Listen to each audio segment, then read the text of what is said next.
Uno quisiera hablar de anuncios sorpresa y trailers épicos, o de lanzamientos que se cumplen después de una larga espera. Sin embargo, toca hablar de cancelaciones, de esas que quizás ya no duelen, pero que sí nos dejan agotados, pues es el cuento de nunca acabar.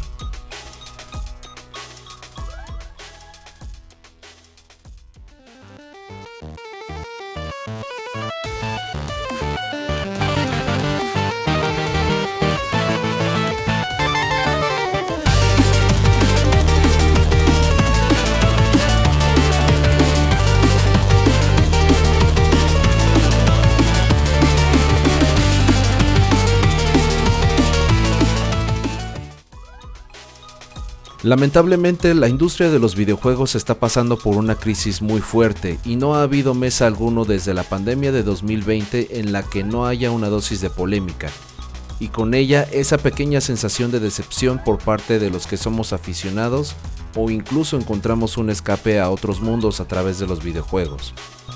Y justamente el 21 de enero de 2026 recibimos una noticia que nos llena de decepción y a la vez ya no causa sorpresa, pues la empresa de la que vamos a hablar se ha vuelto un personaje recurrente en este tipo de situaciones de un tiempo para acá.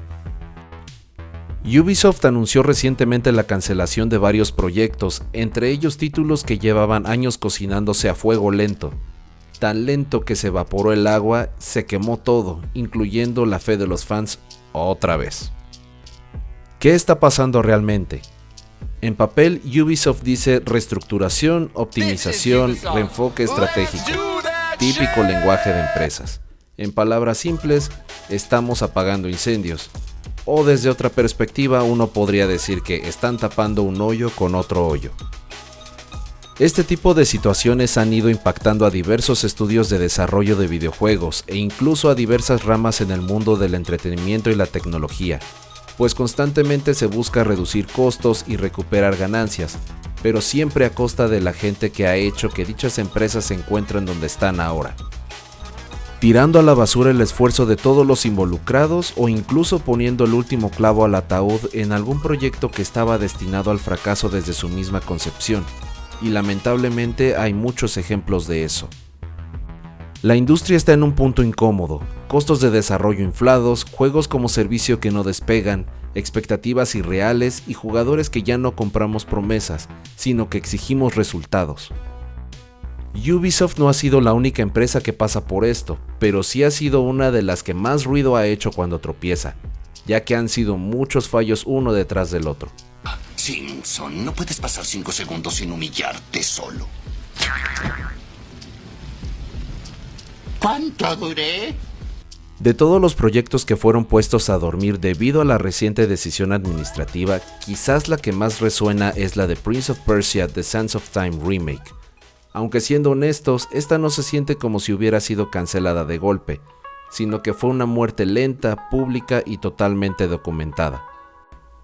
Anunciado originalmente el 10 de septiembre de 2020, Madres, en verdad se siente como si fuera menos tiempo. quería que se le viera como una carta de amor al clásico, pero el remake pasó de regreso legendario a esto sigue vivo en un tiempo relativamente corto.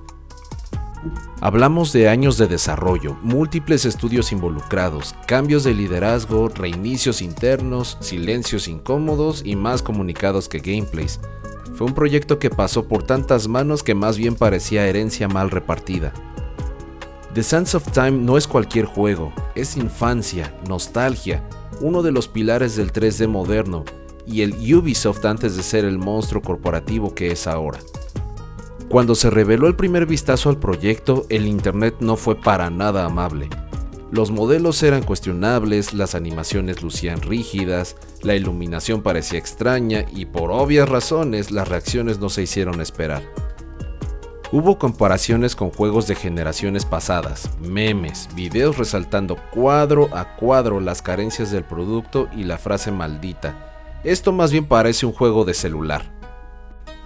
Por esta razón, Ubisoft respondió con retrasos, luego con silencio, luego con promesas de rehacerlo desde cero. Los fans no pedían que se reinventara la rueda, solamente pedían que no arruinaran el juego de su infancia, cosa que lamentablemente ya había ocurrido al ser presentado con bombo y platillo, pero terminaron por esconderlo tras la cortina debido a los tomatazos recibidos.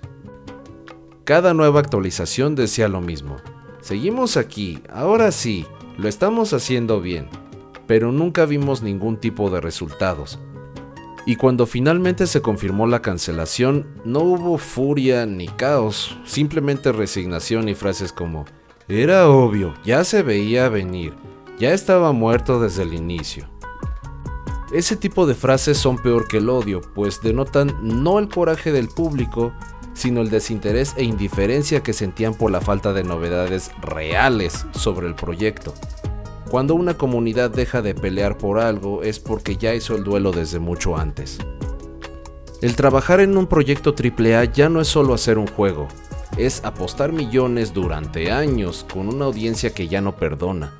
Mientras muchas otras compañías se reajustan silenciosamente, Ubisoft lo hace en público con proyectos que ya conocíamos y que ya habíamos criticado. Incluso algunos que, admitámoslo, ya habíamos defendido solamente por puro autoengaño. Lo más interesante no fue la cancelación en sí, sino las reacciones que desató. ¿Y qué pasó con los jugadores que sí esperaban estos juegos? Porque sí, existían fans que llevaban años esperando actualizaciones y novedades, trailers nuevos o algún tipo de señales de vida sobre algunos de estos proyectos. Para ellos, la cancelación no fue una sorpresa, más bien fue la confirmación de que algo estaba mal desde hace un buen rato, de que detrás de ese silencio no había un misterio, sino un completo desorden. The Sands of Time Remake quiso, irónicamente, rebobinar el pasado para evitar su destino fatal, y terminó mostrándonos el triste presente. Puedes tener la licencia, el nombre, la nostalgia, pero sin dirección el tiempo terminará por consumirte. En lo personal, yo no tuve la oportunidad de disfrutar la trilogía original en su momento, aunque sí jugué The Forgotten Sands, pero es casi la oveja negra de esa saga. Incluso me atrevo a decir que apenas decidí a iniciarme en estos juegos jugando The Sands of Time, pero hasta 2024. Y he de decir que, aunque mi experiencia fue un tanto agridulce, pues jugué la versión de Steam, pero terminé jugando la versión de GameCube, ya que la primera literalmente diario, incluso para ese año, recibía parches que arreglaban unas cosas y estropeaban otras, porque #Bugisoft. Sin embargo, pude entender por qué mucha gente amó los juegos que salieron en la sexta generación de consolas, esta siendo la de PlayStation 2, el primer Xbox y el anterior mencionado GameCube. Pues no solo recibimos una trilogía completa y casi perfecta en la misma generación, al igual que muchas otras de aquella época, sino que eran juegos hechos con esmero y gran dedicación, donde no existían equipos masivos ni requerían millones de dólares para su desarrollo y representaban ganancias enormes para los estudios, tanto monetariamente como de elogios y en partes iguales para el público en general, pues podían disfrutar de joyas completas y totalmente funcionales la mayoría del tiempo, pero nada de parches día 1 o contenido adicional de pago. Estamos hablando de una época más sencilla pero más fructífera, resultando en algo similar a la era dorada de los videojuegos, incluso llevando a la misma Ubisoft a colocarse en uno de los lugares más altos del Olimpo de los videojuegos, siendo admirados por muchos y hasta envidiados por otros. Pero, citando una frase de la película Batman el Caballero de la Noche, ¿mueres siendo un héroe o vives lo suficiente para volverte un villano? ¿Cómo afecta esto a Ubisoft? A corto plazo le beneficiará con ahorro de dinero, menos presión interna y enfocarse en otros proyectos que aún conserven, posiblemente otro Assassin's Creed. Sin embargo, a largo plazo su imagen se verá todavía más golpeada, tendrá aún menos credibilidad y aún más dificultad para vender sus productos existentes o ideas nuevas. Cada cancelación hace que el próximo anuncio se sienta como, ok, ¿pero sí va a salir? Todo esto solo refuerza una verdad incómoda: no todo juego debe ser un AAA, apelando al fotorrealismo o con mecánicas complejas, ni mucho menos debe de durar una eternidad en desarrollo. Pero más importante aún, no debe anunciarse nada antes de siquiera existir, ni siquiera en preproducción o existiendo como un simple concepto. evitando así poner la barra muy alta y por ende fallar en el cumplimiento de las expectativas que éste genere. La cancelación de Ubisoft es un recordatorio para todos. Mejor matar un proyecto que lanzar otro juego roto, o mejor aún, no prometer lo que no se pueda cumplir. Ubisoft no canceló juegos, solo terminó expectativas de proyectos que ya estaban en la cuerda floja o incluso en terapia intensiva. Y mientras la industria se reajusta, una cosa queda muy en claro. El jugador ya no se emociona con anuncios, se emociona cuando el juego sale, pero solamente si este sale bien. Vivimos en una época donde se crea mucha anticipación y expectativa para un proyecto que bien se puede retrasar, posponer e incluso nunca llegar a salir, dándole alas a los fanáticos que ansían poner sus manos en dichos juegos. Pero la mayoría del tiempo terminan siendo simplemente humo. Como aquellos juegos que se anuncian por sorpresa pero tienen como leyenda en desarrollo, o una fecha aún muy lejana al final del tráiler de su revelación. Eso en verdad puede matar el interés en cualquier cosa, y como vimos en este caso, a la larga, puede incluso acabar de matar dichos proyectos.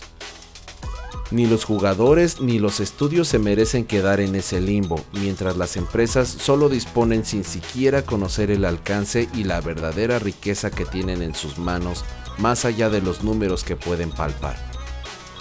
Ojalá que Ubisoft esté aprendiendo de una vez por todas y ponga sus prioridades en orden, pues ya no es ni la sombra de lo que solía ser. No en balde se ha considerado y puesto a la venta, ya que no tiene dirección ni rumbo fijo, casi como un hámster corriendo en su rueda o como un perro persiguiendo su cola simplemente porque sí.